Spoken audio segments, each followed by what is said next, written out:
Thorbjørn, so wonderful to have the opportunity to meet you. First of all, how are you doing and how are you holding up? Oh, holding up okay. We're in Norway, Scandinavia. We're longing for spring to arrive to us. So, but it's good.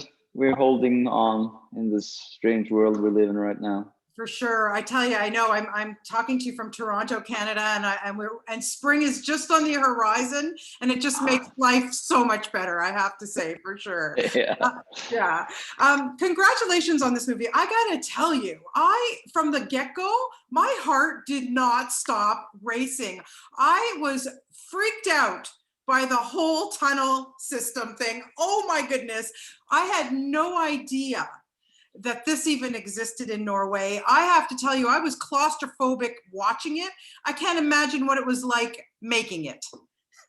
Oh yeah, that was. I'm actually glad to hear that. That's the feeling we wanted you to have. Yeah. But no, the big thing about this movie is we made it on location. You know, so there's no green screens, there's no studio settings. Everything is shot on location. So 50% of this movie is made deep inside the Norwegian tunnels. Yeah. And so that made it, of course, you know, when you're there, you feel the cold, the humidity, the darkness, and you know it's a long run to get out of there. So when you're doing the explosions, the car crashes inside such a place, it just, you know, it's, of course, it's easier to act. It's yeah, there.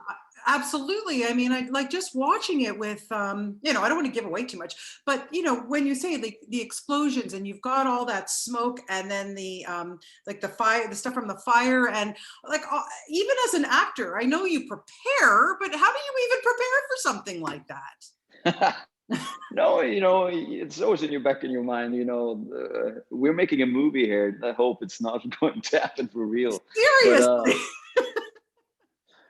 But no, but of course we had, you know, security and real firemen, yeah. and the rescue people around. But I actually prepared quite a bit for this part and worked with different kind of rescue personnel and firemen. I was working, we have this great training facility outside Oslo where I went in with firemen, real fires, real smoke, and just learned everything. Right. And of course, before I started doing this film, I had tremendous respect for the rescue people, but now just really feeling what they're going through and the braveness, and you know, it's so, for me, it's like this film is a tribute to the people doing the real job, not just the people pretending to do this. Well, I want to ask you that because, you know, you say with preparation, obviously, I mean, it's one thing to learn how to wear the heavy gear and all that kind of stuff. But when you sit there and you talk to one of these people who actually do this for their lives, like what kind of person does this? You know, what's that personality like to be able to take on a job like that, knowing they could go in that, especially there, to go in that tunnel, go so deep and may never come out again? Yeah.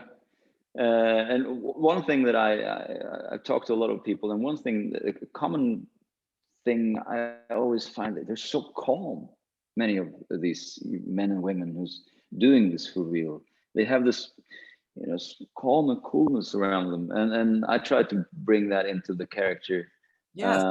And often the toughest guys are always, you know, the calmest when you meet them. And so that was one of the things that I brought into it. And of course, for me, it's not only an action movie because it is that, but for me, it's a story about a father and a daughter who's kind of lost their connection. The backstory is that my wife, her mother, died like a couple of years before this happens, and they haven't found back to each other before. When the movie starts, and you know, being a parent to a teenage myself, I know how hard that is. Well, yes, and that really. Yeah, Yeah. and then this movie tells the story about these two, the father and daughter, finding back to one another in such a very nice way. Oh, So it's, absolutely. yeah. Yeah. No, I was going to ask you about that because, yeah, he does his job, no question. And he is calm and he's, but he's got his own backstory. He's got his own personal thing going, which makes it very relatable to anybody who watches it, who has children or whatever, because at the forefront, he needs to fix his relationship with his daughter. And like, again, I don't want to give away too much because I don't want people to know what happens until they see it. But what brings them together is it all kinds of comes full circle. And you were saying that, you have kids yourself. How much of yourself do you bring into a role like that? You can't not ignore the fact that, No, I mean, I've done, this is, it's not something I do. This is being being a fireman myself, but it's very relatable. And the story is very relatable. And I've brought a lot of myself into this character, which I think you have to make it feel right and relate to everyone who watches this. So, but and the young actress Ylva, who plays my daughter, is just phenomenal. And so yeah, it really is close to my heart, this movie. Yeah, no, I really, really enjoyed it. Wow, like I said, edge of my seat. I could not, yeah, it was a good one. You did a really good job in this. I gotta say, you look back at your career and of course, like it's been many years since Vikings, but such a popular show. And then, there's many stars on that show who are Canadian, Catherine Winnick, of course, and just a great cast, like such great camaraderie.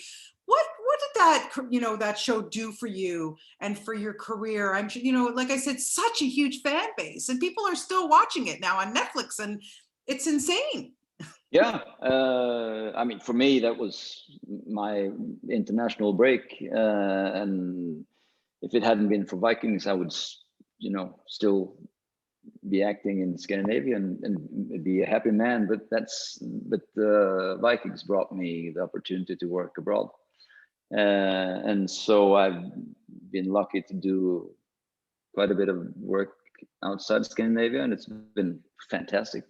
But Vikings will always be, for me, my break. Yeah, and what a break! It was just so much fun to be part of that. It's so much fun to watch. Yeah, such a great show. And now, of course, we have Norseman too. Do you enjoy doing these kinds of roles? Norseman, of course, was fun. I'm kind of making fun of my own character in Vikings, which was like for a second I was like, "Am I going to say yes to this?" And I was like, "Of course, I'm going to say yes to this." So, but that's Norwegian humor at its best, I think. Norseman. I come in there in the third season. It's we had a lot of fun doing that show. Yeah. You almost feel guilty taking a paycheck, right? Oh no. No, never. And then, I look at you and I go, is there anything that you can't do? Like you have a band and you release, like, what can't you do? Seriously. A lot of things I can't do, but I try to, in my life, I look at myself as like a performer. That the music for me is a side project, but something I really love to do. And we came out with this last album, Scar, with my little band. It's not a very commercial project, I must say, but if people in Canada listens to this, I would be very happy. Well, we'll get them to listen to it for sure. Yeah, for sure. So it's a group of some of the best musicians in Norway, because we just got together for this album, and it's a thrill. And for me, it's a way of expressing myself in a total different way. Absolutely. So what else are we going to see from you? Do you have anything else in the can that will be coming out soon? Yeah, I've done actually just finished a film now that I hope will have an international release. But of course, as you know, there's a lot of things that we can't talk about. Yes, I know.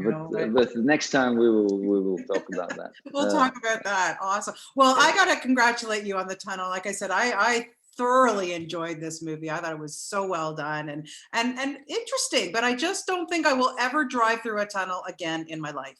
So thank you for that. Oh, well, that's not the point of this. When it comes to Norway, is there any way around that, or you just have to go through them? That's the problem. You know, if you want to go, there's a big like mountain stretching through a big part of Norway. So if you want to go from the one side to the other, it's through the tunnels. You got to do it. Or you can go skiing over the mountains if you want. But okay, all right. Yeah. Maybe we'll try the tunnel. Anyway, thank you so much for your time today. A pleasure to talk to you, and best of luck with everything, and stay safe and stay healthy. Okay. You too. All right. Take care. Bye-bye.